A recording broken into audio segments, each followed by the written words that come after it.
Allô tout le monde! Bienvenue à Meg autour du monde. Aujourd'hui, on va découvrir un beau pays en Asie. Est-ce que je te donne un indice?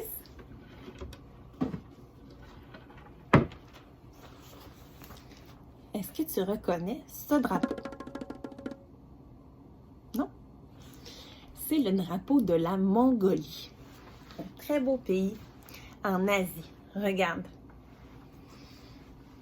Tu vois l'Asie? Qui est ici. Regarde, c'est le pays qui est ici, en turquoise. Quand même un assez grand pays, la Mongolie. Donc voilà son beau drapeau, composé de 2 lignes rouges verticales, une ligne bleue, et un symbole ici qui s'appelle le Simboyu, qui est en fait un symbole qu'on a vu depuis plusieurs siècles en Mongolie et qui veut dire la liberté et l'indépendance. Donc, un symbole important en Mongolie et ils l'ont mis sur leur drapeau. Quelle langue on parle en Mongolie? C'est assez facile. Le mongol. Regarde, tu vois l'alphabet? C'est des dessins, un peu comme lorsqu'on a regardé l'alphabet du Japon. Donc, c'est encore une fois un alphabet fait de dessins très différent de l'alphabet qu'on connaît, nous. Une langue assez complexe, là, autant à apprendre qu'à écrire. Le mongol. Combien d'habitants en Mongolie? 3 millions. 3 millions d'habitants. Ça ressemble un peu au nombre d'habitants qu'il y avait lors de la dernière capsule qu'on a fait. Est-ce que tu te rappelles? C'était au Panama. Il y avait 4 millions d'habitants au Panama. La seule différence, c'est que la Mongolie, elle est 20 fois plus grande que le Panama, avec un petit peu moins d'habitants. D'ailleurs, la Mongolie, c'est le pays du monde où il y a moins d'habitants par kilomètre carré.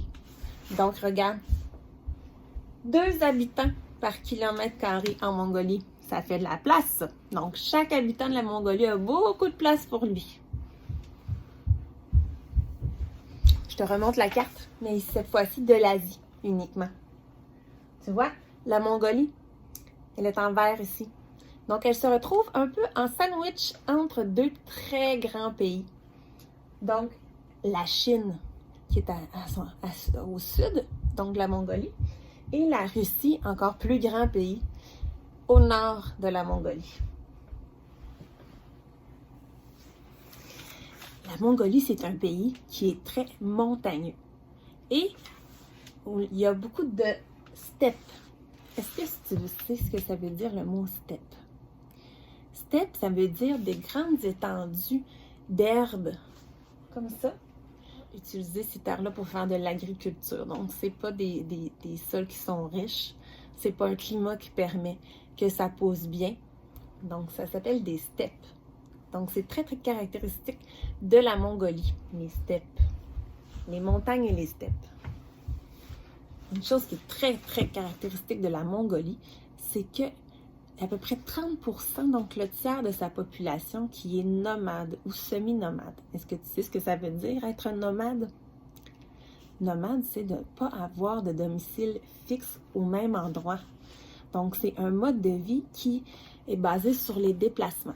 Donc, les gens, au lieu d'avoir des maisons comme on a ici chez nous, vont avoir, oui, des maisons, mais des maisons qui peuvent transporter d'un endroit à l'autre. Souvent, c'est influencé par le déplacement du bétail, le déplacement de ce qu'ils peuvent cueillir aussi dans les arbres pour se nourrir. Donc, c'est beaucoup lié au climat et au déplacement des animaux parce qu'ils vont aussi faire beaucoup de chasse, les nomades. Donc, voilà. Ici, on voit bien un village de nomades. Et là, on voit un petit peu mieux, donc des gens de la Mongolie, comment ils sont habillés et leur maison. Regarde, on voit même, j'ai mis une photo pour qu'on voit comment c'est fait leur maison. Tu vois, avec la porte, très caractéristique, la porte jaune. Donc, une espèce de hutte, souvent blanche, mais il y en a aussi de couleur. La porte jaune. Et à l'intérieur, c'est fait un peu comme ça. Donc, ça permet de pouvoir se déplacer. Donc, quand ils sentent qu'ils ont besoin de se déplacer pour se nourrir, ben, ils ferment tout ça et s'en vont ailleurs. C'est le principe des Mongolais qui se déplacent, qui sont nomades.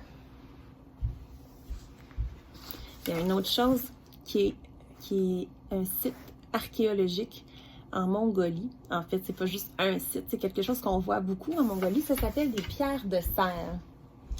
On voit pas très bien, mais tu vois qu'il y a des dessins sur la pierre. On appelle ça une pierre de serre parce que souvent, il y a des dessins dessus qui représentent justement des cerfs, des chevreuils, souvent en train de voler. Les archéologues ne savent pas encore exactement la signification de ces pierres-là, mais il y en a environ 800 sur le territoire de la Mongolie. Des pierres de serre comme ça, qui datent de plusieurs milliers d'années. Donc, c'est un peu un mystère encore, c'est à quoi ça servait il y a toutes ces années-là, ces fameuses pierres de serre qu'on peut voir un peu partout quand on se promène. Comme je disais tout à l'heure, la Mongolie, c'est beaucoup de montagnes. Tu vois, les paysages, mais aussi des déserts. Comme ça, c'est le désert de Godi, tu vois, avec l'espèce de sable rouge. Un très beau désert. Donc, regarde, un autre indice qu'il y a des déserts, un chameau. Ça, c'est un type de chameau qu'il y a là-bas en Mongolie, mais ce n'est pas les mêmes chameaux qu'il y a, par exemple, en Afrique, dans le désert. Donc, ça fait qu'il y a beaucoup de sortes de climats en Mongolie. Ça fait des très grandes différences de température. En hiver, il peut y avoir du moins 40, donc des températures très froides, moins 40 degrés Celsius. Mais à d'autres périodes, surtout dans le désert, on peut atteindre du 40 degrés Celsius, donc un écart de 80 degrés entre certaines périodes de l'année. C'est très spécial. Ça ressemble un peu à ce que je peux vivre au Canada où on a des grandes différences de température aussi selon les saisons. Mais ça demeure quand même beaucoup de froid à cause de la hauteur, beaucoup d'altitude en Mongolie. Ça fait qu'il y a des types d'animaux aussi qui se sont développés, qu'on voit à peu près qu'en Mongolie. Donc, je vais t'en montrer quelques-uns. Ici, l'émione, c'est un âne sauvage qu'on retrouve en Mongolie. Ça, c'est la panthère des neiges. Elle est belle, hein? Mais j'aurais pas le goût de la rencontrer. Pas très gentil des panthères. Mais très beau. On dirait un gros binou, on a le goût de le flatter. Il y a l'ours de Godi, qu'on appelle aussi le Mazalaï. Cet ours-là, il vit dans le désert de Godi, mais il est très menacé d'extinction. Il semblerait qu'il en reste à peu près que 50 de ce type d'ours-là sur la Terre. Il y a aussi d'autres types comme les taïgas ici. Saiga, une espèce d'autres types d'animal. Un type de cheval qu'on ne voit qu'en Mongolie. Et ici, regarde, tu vois, c'est un hérisson. C'est un hérisson du désert à grandes oreilles. Il est mignon, hein? On aurait le goût d'y faire un câlin. Mais ça doit piquer un peu, hein? Un hérisson, c'est quand même assez piquant. Donc, c'est toutes sortes d'animaux qui se sont développés, qui se sont adaptés au climat particulier de la Mongolie, mais que maintenant, qu'on retrouve que dans ce pays-là, ou en tout cas presque. C'est intéressant de visiter la Mongolie. Est-ce que tu sais c'est quoi le prochain pays qu'on va visiter? On va encore changer de continent. On va aller du côté de l'Europe. On va aller découvrir un pays qui a un nom assez particulier. Le Liechtenstein. Est-ce que tu as déjà entendu parler de ce pays-là? Un tout petit pays. Donc, on va regarder ça la prochaine fois. Je te dis à bientôt. Bye bye!